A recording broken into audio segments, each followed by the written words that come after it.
He just walked in the store. I made him a cup of coffee. We was just talking about standing up for yourself and being a man about things in life, and he was just brought up Malcolm X out of the clear blue sky. Now everybody know what I'm doing, but this is coming from this man's mouth. Tell him what you just said about Malcolm X. Okay, I just made a statement about Malcolm X. Malcolm X was a man of great intellect.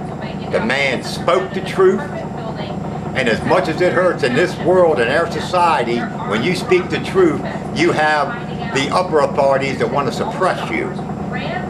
You know, they don't want to hear the truth. He had a way of making you feel the truth. You can speak the truth, you can hide from the truth, you know, but you have to have the ability to make people feel the truth. And he was one person, an individual, you know, of great intellect that made you feel the truth, regardless of who you were.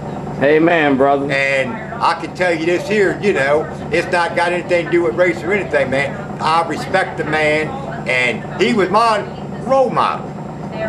You heard that, America? He was that man's role model, Malcolm X. All right? This is going to be on my documentary. This man don't even know me. All right? This how blessed I am. This just walking in on me. You can't get no better than this. I holler, Lake County. Y'all.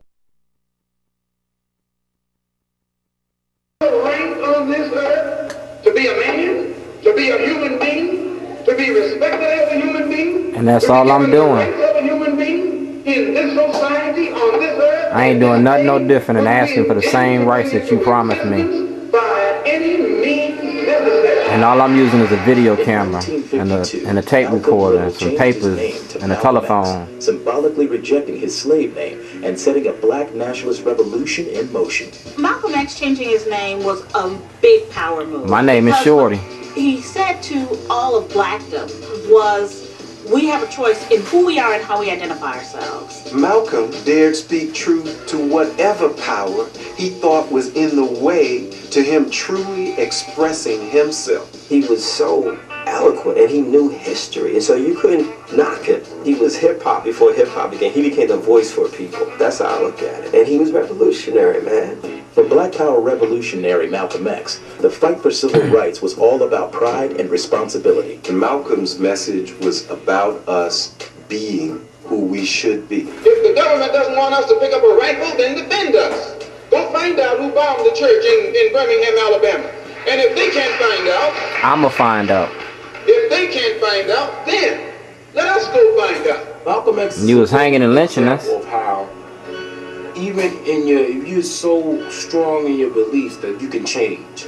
And Malcolm was totally anti-white. So he went to Mecca and he saw white Muslims and he was like, wait a minute, maybe it's not a black-white thing. It ain't a black and white thing. His philosophy it's the right thing. All people. I can best help spread the solution and the diagnosis that the Honorable Elijah Muhammad gives of the so-called Negro problem in this country by continuing to remain out of the Nation of Islam and working on my own without restriction in the way that I think I best know how.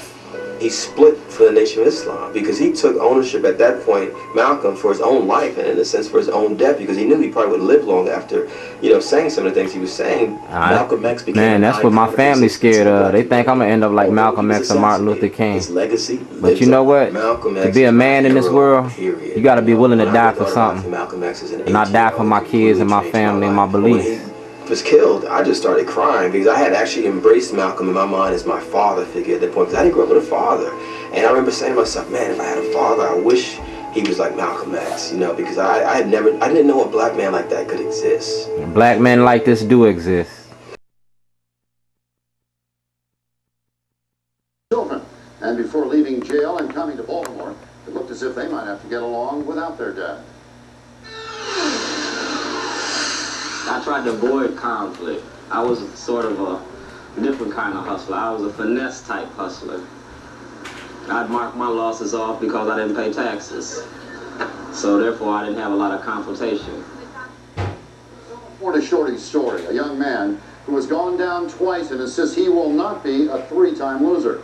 Harlow continues in less than an hour at 6 o'clock. Hi, and this is a very interesting story. Okay, Rich, can't wait to see it. Okay, thanks. He wasn't famous, he was just an ordinary... Barbecue ribs. Big Kai, we're showing you the story tonight because drug dealers, many of whom end up in prison or in the morgue, can find another way, an honest way if they so desire. Tonight we take you to West Jaffa Road in the parking lot at Windy Valley. I've been to the penitentiary twice for Class X felonies. I'm not trying to be a 3-time loser, so this is my last chance at doing right. And I'm trying to take advantage of it. And is Dwayne Shorty Davis making it big? Shorty's Pit Beef Rib Shack is an extremely popular stop for lunch, all made possible with the help of Windy Valley owner Buddy Feldman, who saw in Shorty someone special. What a difference from his days in Chicago. I sold drugs, I hustled, anything that came along the way. Well, I never robbed anybody, I never stole anything from anybody. Never killed anybody. Other than that, I'm still alive and God's blessing. Among Shorty's blessings, his wife Margaret, and 6 very bright children, ranging in age from 8 to 20. Sierra, who's 9, and Gerald, 13, work for their dad. He's a nice dad. He works hard. He works a long time. He spends a lot of time with us. He works with us. He teaches us how to make money and save money. He's a good father. He's taking care of all his kids. And he's become very successful with his business. And I'm proud that I'm working for him. You always hear about black males in America, not just Baltimore, but all across America. The only thing we're doing is dropping out of school and filling up the penitentiaries. Somebody got to make a change there. And why did you decide to be one of those? Because my kids, I got 6 kids. Who's going to take care of my kids if I'm locked up? Who's going to be a father to my child? He's very nice. He's kind.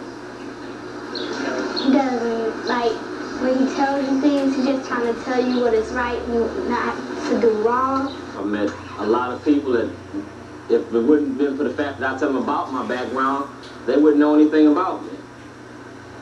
And they have no problem with me. They don't judge me on my past, they judge me on my present, and they look at how bright my future can be.